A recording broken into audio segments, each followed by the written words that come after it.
그런데 지금 제일 걱정인 사람은 문재인 대통령 같아요. 앞서도 잠깐 얘기를 했습니다만은 즉각 사표를 수리했죠. 네. 그런데 당장 문재인 대통령하고 민주당이 어떻게 보면 저는 망했다 이런 생각까지도 들 정도인데요. 우선 당장은 후임 총장 문제부터가 저는 고민이라고 생각해요. 예, 맞습니다. 과연 이성윤 서울중앙지검장을 그대로 총장을 시키면은 4월 재보선은 이제 포기했다고 봐야겠죠. 그렇죠. 그렇게 고집을 계속하면 그러니까 이성윤 지검장의 입장에서도 말이죠. 검찰총장 이제 맡으면 뭐합니까? 이제 완전히 허수아비가 됐는데. 그런데 저희가 중수청까지 돼버리면. 근데 중수청을, 그래서 중앙지검에서 중수청 아니라고 또 의견을 냈더라고 냈는데, 어쨌든 이성윤 씨를 그래도 끝까지 고집해가지고 검찰총장을 시킨다면 이건 정말 문재인 대통령 오기밖에 안 되는 거고, 그래서 아마 그런 어리석은 선택은 하지 않을 것이라고 이제 보는데. 근데 맞다운 사람도 없어요. 그렇다고 심재철 하겠습니까? 그 사람도 비슷한 사람이고. 아니, 근데 이걸 되게 하고 싶어 하는 사람이 있었잖아요. 추미애. 어? 추미애 검찰총장을 그렇게 하고 싶어 검찰총장 할 수 있는 권한을 지가 다 뺏어서 했잖아요. 아, 그래요? 응? 조남관 대검차장을 시키면은 별 무리가 없이 받아들일 만한 분인데 안 시킬 그동안 어떻게 보면은 친문 라인에 섰었죠. 친문 라인이라기보다는 좀 우호적인 입장을 가졌다가 윤석열 쫓아내기 이런 일이 본격화되면서 오히려 친윤이라기보다는 검사로서의 정도로 돌아온 거예요. 어떤 검사라도 합리적이고 이성적인 생각을 가진다면은 억지로 검찰총장을 바지저고리 만들고 그냥 온갖 수단을 동원해 갖고 징계 먹이고 쫓아내고 직무정지 이걸 찬성할 검사가 어디가 있겠습니까? 대검차장으로서는 당연한 행동이었다고 그렇게 생각을 하는데 그 사람 할 것 같지는 않네요. 그 정권 측이 얼마나 어리석으냐면요. 상대방을 짓눌러도 윤석열을 고립시켜서 디바인된 룰이라고 분리시켜놓고 그 다음에 하든잖아. 그냥 검찰을 공격을 하니까 검찰은 스스로 생존 욕구가 있을 거 아니에요. 네. 그날 검찰 죽이겠다는데 누가 거기서 검사로서 찬성하고 나서겠습니까? 그러니까 이 공격하는 방법을 너무 거칠게 하니까 이런 거 지금도 근데 정신을 못 차렸어요. 민주당 그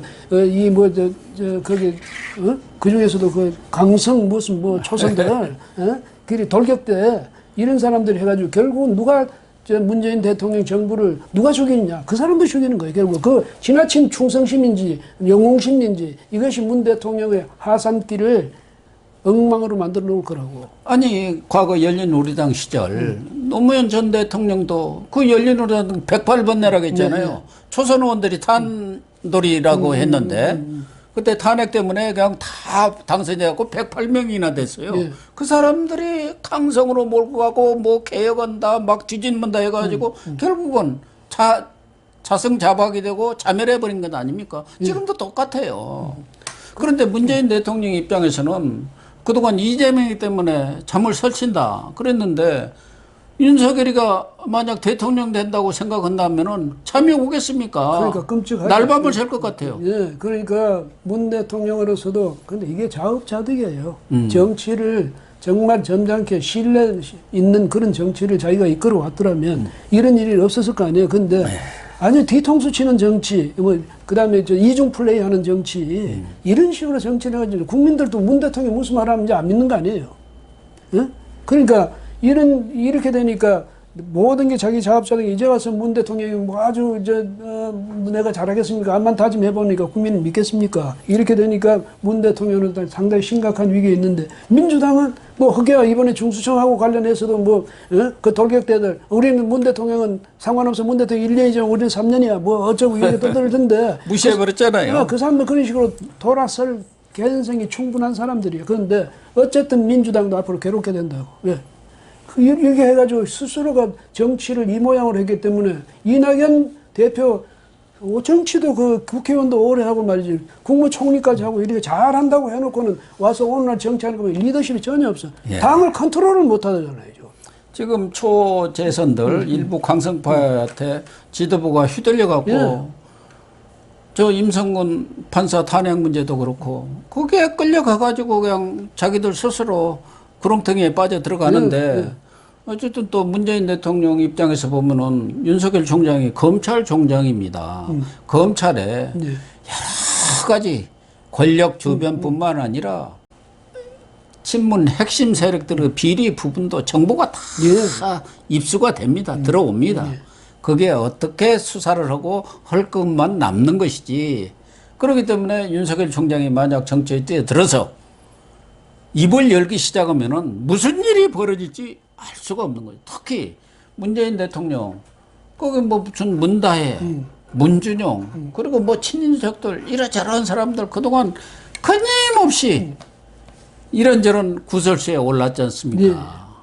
근데 문 대통령이 애초부터 만약에 민정수석이라는 것이 대통령 친인척이라는 이런 것이 관리하는 데 아니에요. 그거 제대로 역할을 하도록 해주고 특별감찰관을 그렇죠. 임명해가지고 거기서 또 이 관리를 하도록 했으면 아니 많이 걸러졌을 거 아니에요. 걸러졌죠. 걸러지고 안에서 자기들도 스스로 조심을 많이 하고 이랬으면 앞으로 있어도 큰 문제가 없을 수도 있었는데 그걸 원천적으로 딱 막아버렸단 말이지.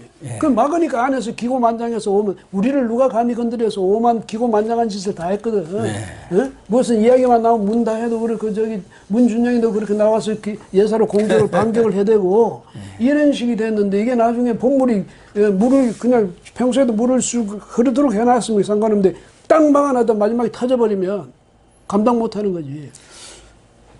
문 대통령도 문 대통령이지만 지금 이재명 지사가 1위를 지지율 1위를 달리고 있는데 이재명 지사뿐만 아니라 이낙연, 정세균 총리 이런 사람들도 이제는 잠 못 자게 생겼어요. 그렇죠. 발등에 불이 떨어진 거예요.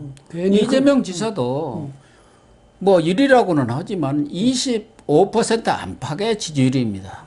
과거 다른 후보들 한 40% 50%까지 갔지 않습니까? 고건 뭐 방기 뭐 이낙연이도 40%가 넘었었어요.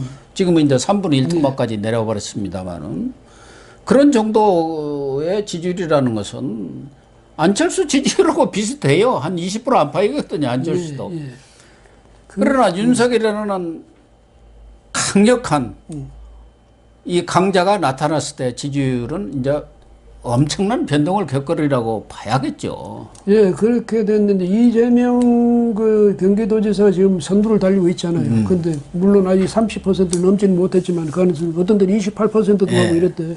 그런데 제가 생각할 때는 이재명 도지사는 지금 문 정권의 그 이른바 친문 세력에 의해서 거기하고 지금 대립각을 형성하고 있잖아요. 그 이 사람들이 이재명 지지자들이 이재명을 지켜야 된다 그런 것 때문에 똘똘 뭉쳤는데 대신 세력이 확산되는 그런 확장성이 없어요. 없죠. 네. 그 없고 결집력은 있지만 그게 전부야.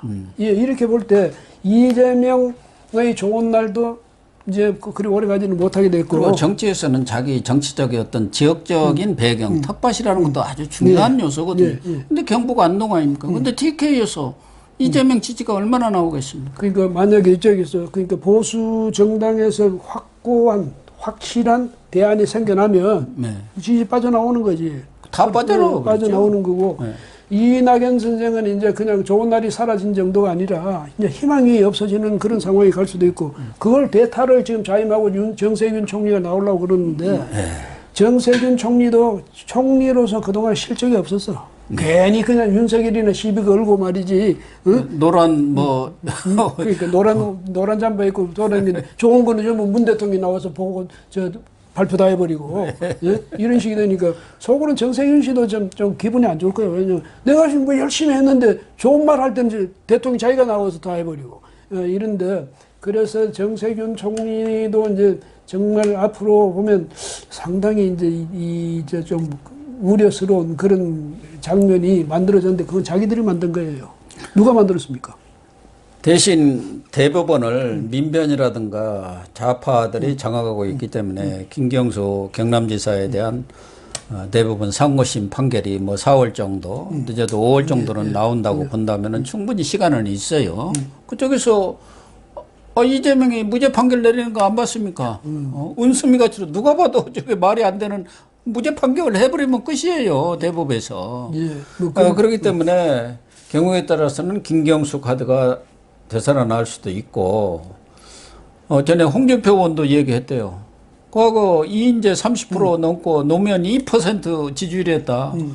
민주당 전당대회라는 것은 정말 다이너마하게 새로운 후보를 만들어내기 때문에 그까짓 것 20 몇 프로 가지고 우쭐대지 말라 경고를 세게 했더라고요. 본인이 이제 거기에 대해서는 꼼짝을 못 하더만 홍준표 대표가 워낙 세게 얘기를 하니까요. 예, 그러니까 이재명 씨도 아주 여전히 조심을 하니까 문재인 대통령한테 요즘도 말로 아부하느라고 열심히잖아요. 근데 문재인 지지를 받아요. 대깨문 지지를 안 받고는 안 되지 않습니까? 그러니까 무슨 문비협진가를 아주 아침 저녁으로 불러대요. 그러니까 정신적인 무슨 뭐 문 대통령의 경호실장 역할을 유시민 대신 하려는지 모르겠는데 저 요즘 유시민 또 호출도 또 나온다며 소환한다고. 유시민이 이제 마지막 카드라는 거예요.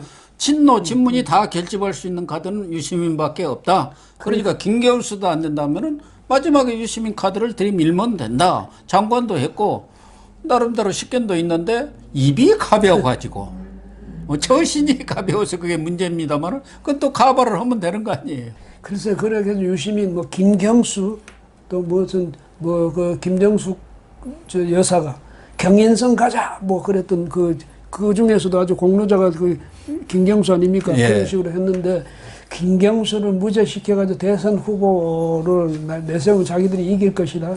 저는 그렇게 저기 유권자들도 그렇게 만만치는 않을 것이다. 어쨌든 윤석열 총장이 정치에 뛰어든다는 상황이 지금 충분히 예견되기 때문에 야권은 물론이고 특히 여권 문재인 대통령과 민주당은 정말 난리가 난 겁니다. 나죠. 예. 네. 과연 윤석열의 파괴력이 얼마나 될지 또 윤석열이 뛰어들었을 경우 정치판이 어떻게 구조변동, 정계개편이 이루어질지 그 야권의 정계개편은 경우에 따라서는 여권의 정계개편도 촉발하는 그런 일이 벌어지는 게 다반사니까요. 예, 예. 그리고 만약에 정말 야권에서 보수 중도 통합해가지고 정말로 저기 참신한 그런 새로운 정당으로 만들어질 수가 있으면 여당은 이제 다급한 거죠. 그럼 여당도 변신을 변신하지 않을 수 없고. 아니 민주당 내에서도 지금 친문들이 하도 설치니까 말을 못 하고 있지. 많지요. 정말 하루도 있기 싫다는 사람들도 없지 않을 거예요. 그런 사람들은 뛰어나오죠. 예. 과거에도 여당이 갈라지지 않은 적이 뭐 있었습니까? 대선 전에 다 갈라졌어요. 쪼개지고. 그거 옛날에 우리 조선시대 사색 당정 있잖아요. 예. 그때도 보면 집권을 하면 그 당파가 집권하면 반드시 갈라져요.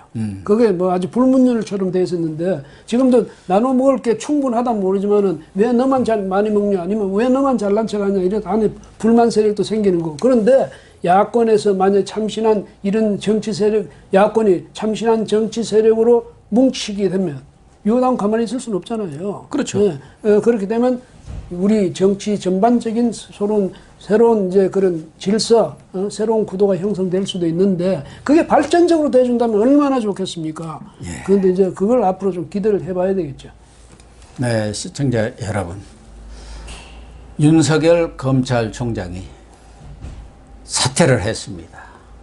윤 총장의 사퇴가 앞으로 그 거치 여하에 따라서는 보수 우파에게는 기대와 희망이 될 것이고요.